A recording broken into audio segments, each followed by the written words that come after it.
K P. റോഡിൽ motor വാഹന വകുപ്പും പോലീസും സംയുക്ത വാഹന പരിശോധന നടത്തി. റോഡ് അപകടങ്ങൾ വർദ്ധിക്കുന്നതിന്റെ പശ്ചാത്തലത്തിലാണ് നടപടി.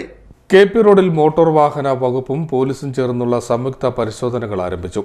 റോഡ് അപകടങ്ങൾ വർദ്ധിച്ചതിന്റെ പശ്ചാത്തലത്തിൽ സംസ്ഥാന വ്യാപകമായി നടത്തുന്ന സ്പെഷ്യൽ ഡ്രൈവിന്റെ ഭാഗമായാണ് ബോധവൽക്കരണവും പരിശോധനകളുമായി മോട്ടോർ വാഹന വകുപ്പും പോലീസും റോഡിൽ ഇറങ്ങിയത്. മോട്ടോർ വാഹന വകുപ്പ് ഉദ്യോഗസ്ഥരും പോലീസും സ്ക്വാഡുകളായി തിരിഞ്ഞായിരുന്നു പരിശോധന. വാഹനങ്ങളിലെ ഡ്രൈവർമാർക്ക് ആവശ്യമായ നിർദ്ദേശങ്ങളും ബോധവൽക്കരണവും നൽകി വരും ദിവസങ്ങളിലും പരിശോധന തുടരും.